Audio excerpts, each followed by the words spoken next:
આજના વિડીયોમાં એવા ઉપયોગી આઈડિયા શેર કરીશ કે તમારા ઘણા બધા કામ સરળ થઈ જશે, તમારી મહેનત અને સમય પણ બચી જશે। તો ચાલો વિડીયોને સ્ટાર્ટ કરીએ।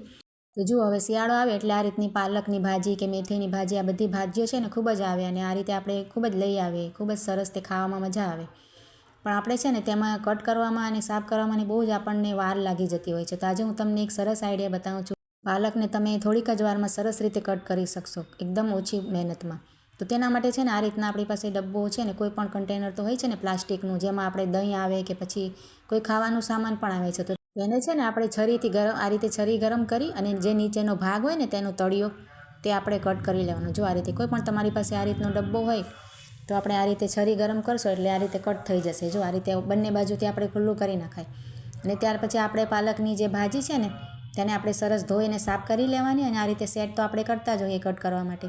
તો આ ડબ્બો આપણે ખુલ્લું હોય ને નરમ હોય એટલે આ રીતે આપણે દબાવીએ તો દબાવે સરસ। જુઓ, તો આ રીતે તેમાં બધી ભાજી આ રીતે નાખી દેવાની અંદર, તમે જોઈ શકો છો ને એ રીતે તમારી ખૂબ જ સરસ રીતે અને સહેલાઈથી કટ થઈ જશે। જો આપણે એમને એમ એક એક પત્તું આપણે ભેગો કરીને કટ કરીને તેમાં ખૂબ જ સમય પણ લાગે અને મહેનત પણ ખૂબ જ જાય। તો તમે આ રીતે ડબ્બામાં નાખીને આ રીતે કટ કરશો ને તો ખૂબ જ તમારે સરસ રીતે અને ખૂબ જ સરળતાથી કટ થઈ જશે। જો આ રીતે આપણે કપાતી જાય એ રીતે આપણે ભાજીને આ રીતે અંદર નાખતા જવાનું, તો આ રીતે છૂટી પણ ન પડે, બધી ભાજી આ રીતે એમાં જ રહેશે। જો તમારે સરસ આઈડિયા છે, આ રીતે એકવાર કટ કરીને તમે ટ્રાય કરજો। જો કોઈ પણ આ રીતે મૂળાની ભાજી પણ કટ કરી શકાય કે કોઈ પણ આ રીતે, જો એ ડબ્બો આપણે એક વખત કટ કરીને આપણે વારે ઘડીએ કામમાં લઈ શકાય। જો ડબ્બાને સરસ ધોઈ નાખવાનું એટલે આપણે ઉપયોગમાં લઈ શકાય જ્યારે પણ આ રીતની આપણે ભાજી વગેરે લાવતા હોઈએ બજારમાંથી।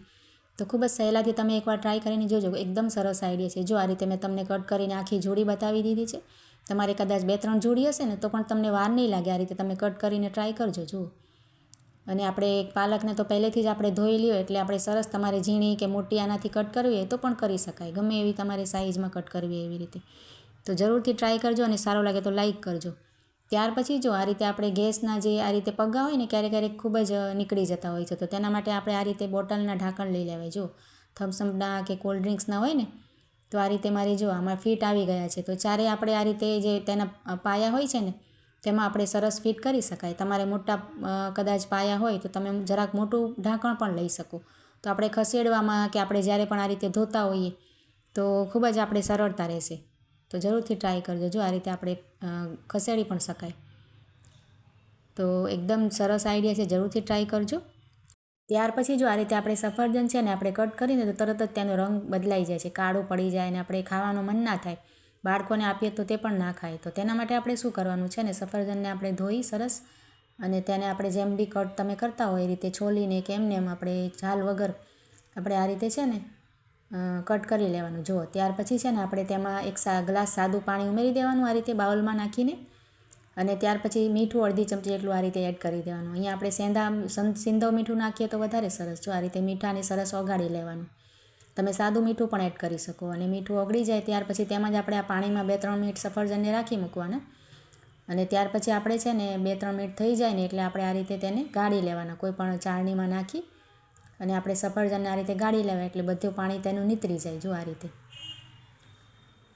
અને ગાળી અને ત્યાર પછી તેમાં ઉપર છે ને આપણે સાદું પાણી 1 ગ્લાસ જેટલું એડ કરી દેવાનું, એટલે મીઠાનો જે ભાગ હોય એ નીકળી જાય અને ત્યાર પછી આપણે તેને કોરા સરસ કરી લેવાય આ રીતે।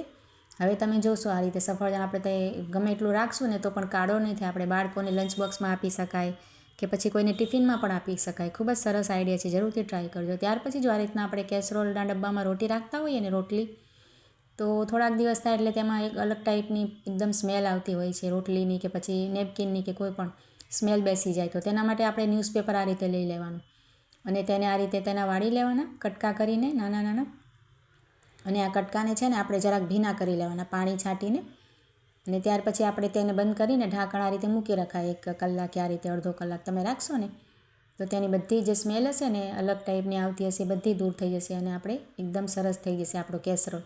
ત્યાર પછી આ પેપર કાઢીને આપણે સરસ ધોઈ નાખવાનું, આપણે વાસણ ધોતા હોઈએ એ રીતે।